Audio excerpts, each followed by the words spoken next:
Welcome, IT changemakers, to the Dex Show with Tim Flower and Tom McGraw. Let's get into it.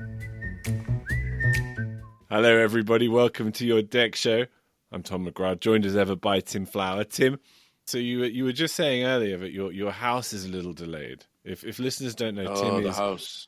overseeing the construction of a very beautiful new home. What is the main cause for delay, Tim? Yeah, so it's a really nice timber frame. It's a barn style post and beam, so it's a little more complicated. It's a bit of a, like our work environment. It's a bit of a hybrid, some traditional plus some ancient kind of Nice. building techniques. And because of that, there's just some inherent delays with construction and supply chain. Siding gets delayed, electrical, all the things you rely on. The very first thing I did, it's been a year build process. The very first thing I did was order appliances, and I just heard that they are in. So at least that's some good news. Okay, getting there. Well, speaking of renovations, listen, one of our favorite collaborators, not only on the Dex Show, but at NextThink in general, is definitely XLA Collab. And of course, we've had previous XLA Collab CEO Alan Nance. He's been on the show a couple of times, couple of great episodes with Alan. Always enjoy speaking to him. But today we're welcoming Alan's successor, Neil Keating, to the show. Hi, Neil. How's it going? All good, thank you. Yeah, nice to be here. Nice to see you both. Wonderful to have you. And listen, we're going to hear a bit about XLA Collab and its new name and its general evolution in just a minute. But first of all, I reckon if you could begin by introducing yourself, please, Neil, so our listeners hear a bit about you. Yeah, sure. Hi, everybody. My name's Neil Keating. I've been running a company called Bright Horse for many years. Bright Horse are fully entrenched in the experience management world. So we've been doing experience management, XLAs, since probably about 2017. And we do experience management in sort of three ways. We do education, we do consultancy, and we do technology. We work with partners like yourselves at NextThink as well. So that's what we've been doing for quite a few years now, and I'm sure we'll come on to it in a minute. But yes, we've now had an opportunity to expand, and we've taken over XLA Collab as well.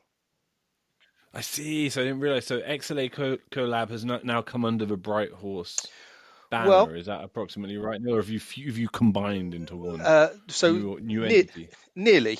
So what we've actually done is we've set up a new company called Experience Collab, and so we still have Bright Horse. Bright Horse remains independent from this, but we have a new company called Experience Collab, and that's acquired XLA Collab. And the rationale for that really is that partly I've been working with XLA Collab for years. I've known Alan for years, I've known Bill for years, and I've known Lisa for years. They were the three founders of XLA Collab. And I've collaborated with them on the education. I've worked with them on consulting projects. So we've been working together for a long time. And I guess we just liked what they were doing. We liked the work that where the education, the consulting, and all those products were coming from. So we acquired it, but we bought it under a new entity because we licensed the education across globally. So the idea being that Experience Collab is a experience, education, and consulting company that licenses education consulting products throughout the world. And so now we have some global partners coming on board. We've just taken over some of the work that Alan, Bill, and Lisa have been doing, and we're just expanding the opportunities to support our global network so that more and more XLAs, more and more XLA education can get to more and more companies throughout the world, really. Alan, Bill, and Lisa, by the way, aren't completely leaving. They remain board advisors to the new co. So they are still around. I still speak to them every week. So I'm sure you can get Alan back on the show at some point as well. So, That's been absolutely, the plan. 100%. Excellent. That sounds very good. I mean, obviously, XLA Collab's been a principal innovator and thought leader in the experience space, kind of really outside of its kind of contributions to its customer base. Not least, I believe, correct me if I'm wrong, Neil, for coining the term XLA in the first place. So I'd be interested to get your view, and obviously you've got long experience in the industry in general, of where the industry is currently at in general, and how XLA has become this quite dominant concept more broadly speaking than it was maybe just 3-4 years ago? Yeah, sure. I mean, it's certainly I've since Alan and I and Bill and Lisa we started out with XLAs. I think actually the word XLA was coined before this. To be fair to all us, I don't think any of us really coined the term.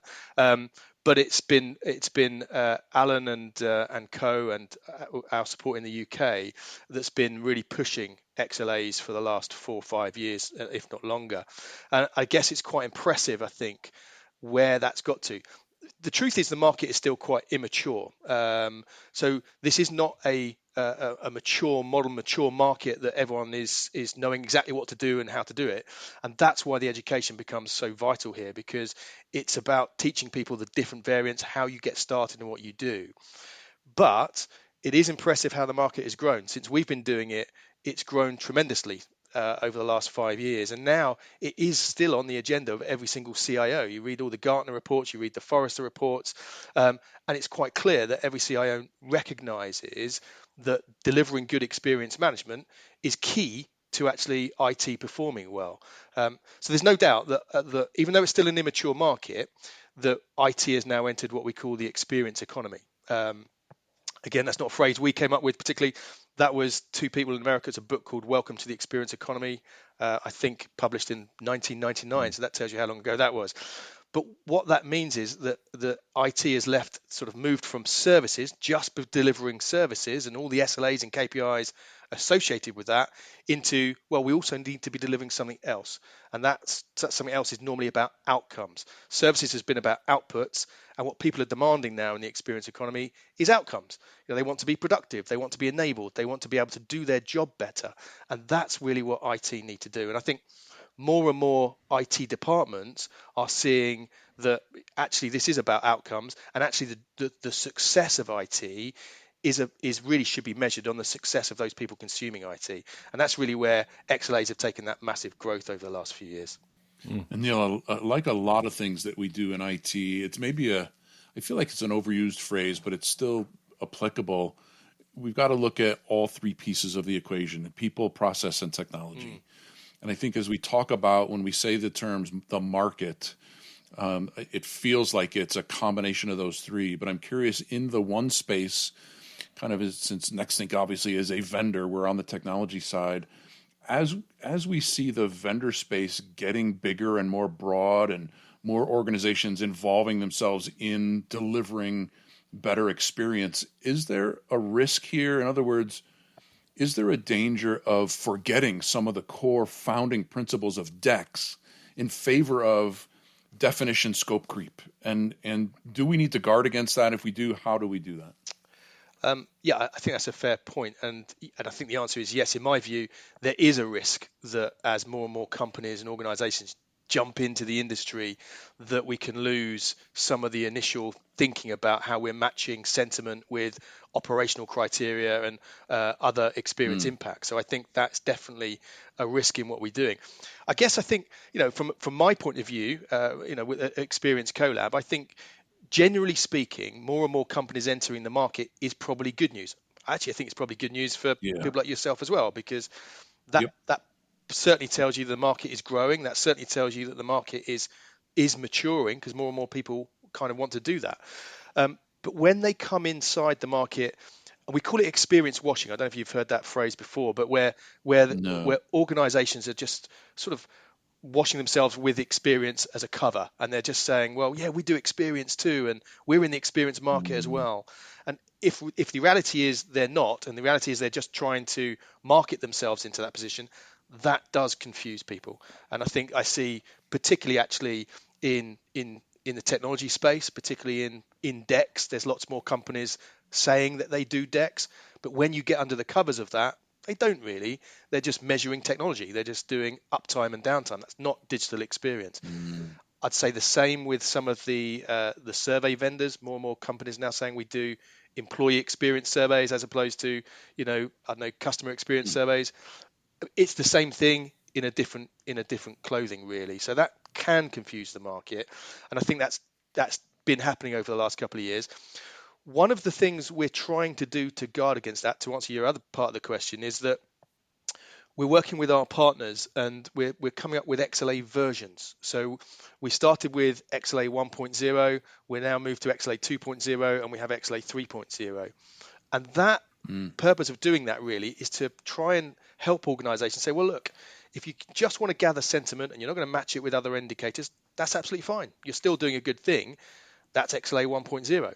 If you want to start like proper DEX does and start saying, well, we're going to match sentiment with technical requirements, and we might want to match that with support SLAs and KPIs as well to get that context of why people feel the way they do, well, that's XLA 2.0. It's a multi-channeled, a dual-channel approach to DEX and experience. And then you can have XLA 3.0, which is really about taking that concept and applying it to different parts of organizations, maybe even different persona groups and things like that. And I think if we can get that out into the market and it's a maturity step, then I think people will actually recognize that, well, what technologies are right for what part of that journey really, and where other technical companies or other companies that are coming into the market don't really meet any of those criteria. So I think I think generally overcoming that, it's about market education and helping people understand what XLAs are, helping people really understand what DEX is, and then people can start recognizing what tools are available to them to help them with their part of the journey. I guess that's what we're trying to do. I think that's the only way you can guard against that principle, because it is about people, process, technology. And if we can get the people understanding exactly what XLAs are and what the different types are, then they can work out, well, what's right for my organization. I think that's the way to do it, I think. Yeah, I really like that structure because it aligns with, say, for instance, ITIL versions, right? It gives better definition to the different stages and where you are. It allows for better education, better definition. You can even certify against each stage. Exactly. I think and then based on where you are and where you want to go, you can now assess what capabilities you need to implement to be able to get there. I think that's really great. And I think that whole assessment piece becomes quite important as well. So the education that we've taken over the education from XLA Collab. We're just updating some of that. We're just getting to a version 2 of that education to make it a more simple approach to certification. And you're absolutely right. You can now certify yourself against different versions, and that's really key. You can also, with that maturity, assess where are you now, where do you want to get to, and then, well, how are we going to get you there? What tools do you need? What skills do you need? What education do you need? What processes might you need to get you there? So this is about market maturity, and I think all of those things will help, I think. So let's talk a little bit about technology advancements. There's been quite a few over the last few years that feel like they've just come out of nowhere, obviously developed over a number of years and years. What do you see in terms of tech advancement? What stands out to you as having the biggest potential impact on the advancement of XLAs, maybe this year and next year? For example, there's always a lot of chatter around ChatGPT whenever we talk about new tech. Yeah. What do you see as really helping the XLA movement move forward with new tech? Well, I think there's a few. Funny you mentioned ChatGPT, because yesterday I was working with a customer, and they are implementing XLAs, and one of the things that we were doing for them was helping them with experience surveys. Now, experience surveys are far different from any sort of other survey that people have been used to doing, such as customer satisfaction surveys and things like that. They're a different beast altogether. And I took them through all the best practices to get an experience survey, and it can get quite technical, and there's a lot of best practices out there how you can make sure you're getting the right questions answered and the right responses. And right at the last minute, one of the people in the workshop said, "You know what I'd be really interested in is running." We've crafted them with some experience ambition statements, running that through ChatGPT and asking that to see if we can develop some questions. And I thought, well, that could be a really good advancement. So I'm totally with you on that one. I think the others, though, are probably. I mean, we talk a lot about AI, and I think that data mining and using sort of tools to actually do data mining are going to help. Currently, most of the sentiment we gather comes from a survey, whether it's a pop-up, whether it's an email survey, whether there's an answer in the email, comes from some form of survey. I think as technology advances, we'll get better ways of gathering sentiment. And the ones that I think are closer to it, which kind of excite me a bit more at the moment, are things like active listening on service desk calls, where they're kind of using technology to listen into service desk calls and understand sentiment that's coming through that, or not even just service desk, other types of contact center calls. for example, the amount of time the agent says sorry could be an interesting indicator that experience has been bad. Using data, using that sort of technology to analyze chat on Teams or Yammer or whatever the technology is using. You've got to do all those things openly, of course, but I think that's quite an exciting industry trend that could help us not just solely rely on surveys to get sentiment. I think the bigger area that I think is coming is dashboard and data mining for putting everything onto a up to date modern style dashboard, and that's if you've got multi-channeled XLA, so you're measuring sentiment and you're measuring the impact of SLAs and KPIs on how that impacts experience, and you're using something like NextLink Dex to measure the impact of devices and technology on people's experience, bringing all that together into a up-to-date, highly responsive and layered dashboard, I think could be really exciting, because then you can start not just seeing how people feel now, but you could actually start predicting experience as well, because we can start using some of those indicators because we would have seen it all before, and we'll say if that happens alongside that, we believe something's going to these group of people are going to have a poor experience. And I think suddenly that becomes a very exciting moment in XLA development, because we're moving from reactive experience management to really predicting how people feel and what we need to do about that. So I think that's probably coming in the next couple of years as well. So I think that's quite an exciting development too. Yeah, bubbling up the right data at the right time to turn it into actionable information. Exactly. The predictive is the huge part of it. It's great. Automation is great, and fixing people quickly is great. What's even better is that we don't break them to begin with, and we give them the experience that they're supposed to have without technology getting in the way. Yeah, and I think the more we have that in the dashboard and in the data lake that we're seeing, because we can start drawing parallels between different situations. So we know that if the memory usage on certain devices is running very high, that's going to cause a problem elsewhere, which means that we're going to have a poor experience next week. You can start doing really good predictive analysis, and we could fix that at the root and say, right, we'll fix that now, and let's avoid that experience issue. I think that is a really exciting time for XLAs and the whole experience movement, I think. And then start using AI to compare experience of different cohorts, right? People on laptops on a Starbucks IP range have poor quality. People that are in their home on their Wi-Fi have better quality. So start to analyze what the actual impacts are to experience. I'm curious on that note, another maybe overused term, the new normal. Remote, distributed, hybrid workplace. We're living in this now for 3 years at mass. What challenges have you seen around that kind of the last couple of years in terms of the art of the XLA? You mentioned XLAs go back, into the late 90s, but how has the last couple of years challenged or disrupted that art of measuring XLA? It's an interesting point. Actually, I think there's been some positives out of that with experience management, but there has been some challenges to it as well. I mean, I think the biggest positive that's come out of this whole movement from people from a workplace, work being a place you go to, a thing you do, and people working from home, I think is that the organizations probably found it easier to measure experience when everyone was in one place or two places, because they could probably see people and meet people and understand that a lot easier. When people moved to work from home, actually it became very challenging to suddenly realize that, oh, hang on a minute, how do they feel? And are they getting the same experience from home that they used to get from work? And I think lots of IT teams did amazingly great jobs to help organizations do that. But that actually advanced some of the XLA development, because I think CIOs and organizations realize we should be measuring this. Why weren't we measuring it? We now need to measure that in a different way. So I think we've seen over the last few years lots of companies say we now recognize we need to measure experience, because we recognize it's out of our control. There are lots of elements out of our control. And I think that's brought challenges in terms of organizations have had to change their experience ambitions. So explain that for a second. One of the things we say when we think about experience management is if you're going to measure experience, of course you can just measure it generally. How do people feel, and what could we do to improve your experience within IT? But what's sometimes better is to measure it specifically. So let's come up with some ambitions. What experience do you want to stage for people? What experience do you think people deserve when they're at your organization? What experience do you want to give them? What can you afford to give them?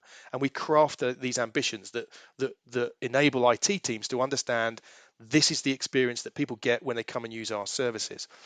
But they've had to really change over the last few years, and they've got more complex, because previously it might have been about productivity, and I think there's a massive drive for productivity at the moment. But previously it was just about productivity, but now it's about, you mentioned Starbucks, it's about being productive in any location and pretty much any time. When people work from home, their days kind of elongate a bit. So you might be working more into the evenings, but you might have to take your dog for a walk at lunchtime or pick your children up from the nursery. So the days elongate. So we have to be making sure people are productive on pretty much any device, any location, at any time. And that's become very challenging to measure. And you need something like XLAs to help you understand, well, how do people feel about when they're working from home? How do people feel about IT when they're working in the office? Is there a difference between the two? How do they feel when they're in transit or they're at Starbucks? What can we do to improve that experience across the piece?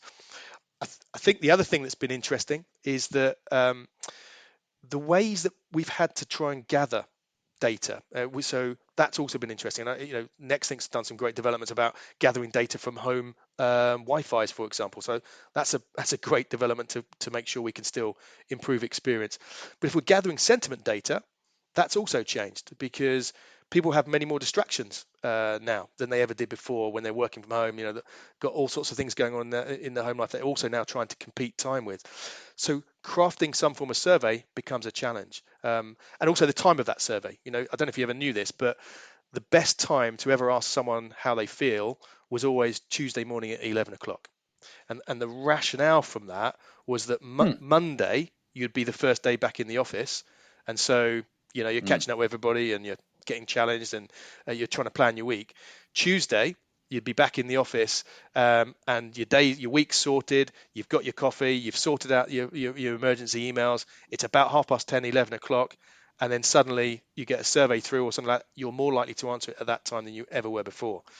By the way, that's the same if you ever get lots of cold calling emails. They always come Tuesday at 11 o'clock. You might notice that if you didn't know that from before.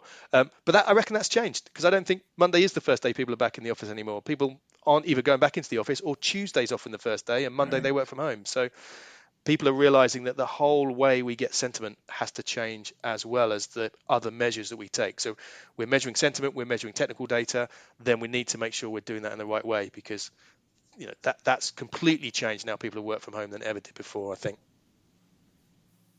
And then just a final disclaimer, and I'll throw it back to Tom. Starbucks is a great customer of ours. I'm sure they have wonderful Wi-Fi. Don't disparage call quality at a Starbucks, but there are lots of differences between being in a coffee shop versus being in the office. Well, I think just on that point, actually, Starbucks are definitely in the experience industry. They've moved into that experience transition a long time ago. I think they deliver great stuff. People go into Starbucks not just for the coffee anymore. They go in there because they're using their Wi-Fi. You're listening to their music. You're charging your phones in their electricity. You see people have meetings in there. You see students do their work from there because it's an experience. They're definitely in the experience economy. So yeah, I agree with what you're saying, actually. That's some pretty good Starbucks Wi-Fi in my time, guys. It's not always bad. Generally, I think they're pretty good, to be honest. But anyway, that's a side thing. As anybody recording this podcast with us will know, sometimes I do better to be at Starbucks than I do in my home office. But listen, Neil, we touched upon a few kind of hot topics there. But I wonder if there's any big experience trends we've yet to touch upon, but we've left out for 2023 that you'd like to just bring up and highlight? I think there's probably a couple. I think this is going to be an interesting year, but I think this is the year that XLAs really do start to drive business value.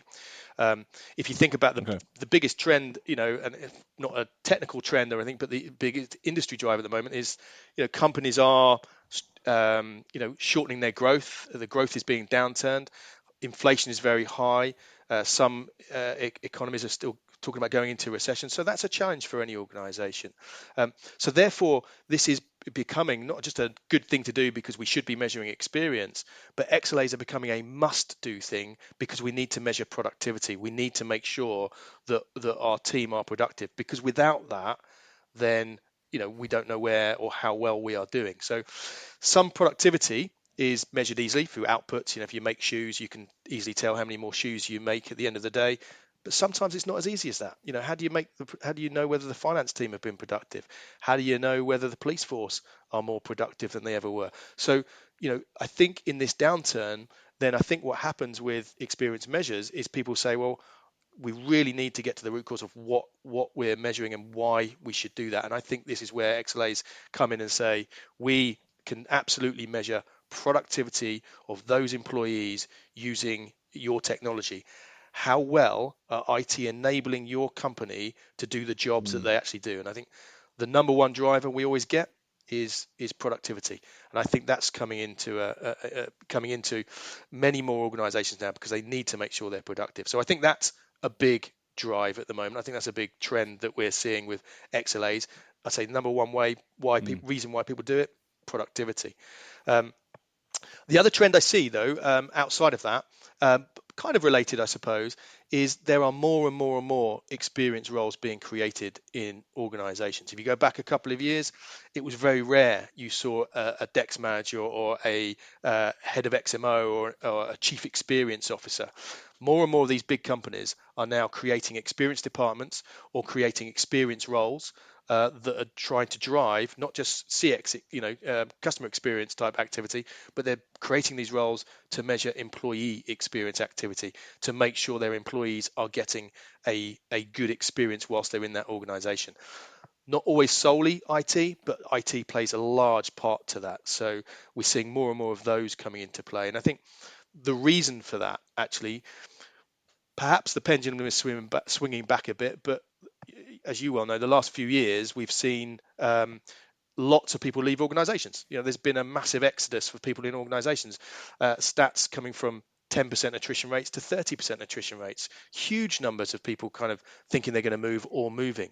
Well, maybe that pendulum swing back because of the perhaps more difficult times, but there is still a massive demand for top talent. There is still a lot of competition for well-talented individuals, and I think organizations are recognizing that too, and so they're having to put employee experience measures in, not just because of productivity, but also to retain the good people that they've got working for them, because if they don't, those people will for surely leave. And if they don't even leave, then perhaps worse than that, they stay at the organization, but they do what's now called quietly quitting, where they're just doing the minimally accepted work they can do to get paid at the end of the month, knowing that they're going to move on at some point. So experience measures from that point have become really key as well. So we're seeing more and more roles being developed and more experience management offices being developed. And I think that's a great thing for the market as it continues to expand. And we got to love to see it, right, gentlemen? It's no bad thing. No bad thing. Absolutely. Neil, yeah, absolutely not. Absolutely not. Neil, it's been great to have you on. And it's good to know we can have Alan back again later this year too. Love to hear that, and excited to hear everything that's happening there. Listen, just finally for the audience, if people want to reach out to you, Neil, get in touch with you, where should they go? Who should they talk to? Well, they can reach out to me directly. I'm on LinkedIn, so Neil Keating. You'll see me on LinkedIn under either Bright Horse or Experience Collab. If you want to drop me an email, then please feel free to do that as well. So that will be neil.keating@experiencecollab.com. I'd love to. Anyone who's out there interested in anything to do with experience management, the frameworks, the education, or just what to do generally, just drop me an email to that email address, and I'll happily answer. So that'd be great. Superb. We'll have a link in the show notes, and we'll link to some of our favorite XLA pieces from the Dex Show, Dex Hub mothership as well. Neil, thanks so much for coming on for your first appearance. Hope to have you back again soon, and best of luck this year. Thank you very much. It's been a pleasure. To make sure that you never miss an episode, subscribe to the show in Apple Podcasts, Spotify, or your favorite podcast player. And if you're listening on Apple Podcasts, make sure to leave a rating of the show. Just tap the number of stars you think the podcast deserves. If you'd like to learn more about how NextThink can help you improve your digital employee experience, head over to nextthink.com. Thank you so much for listening. Until next time.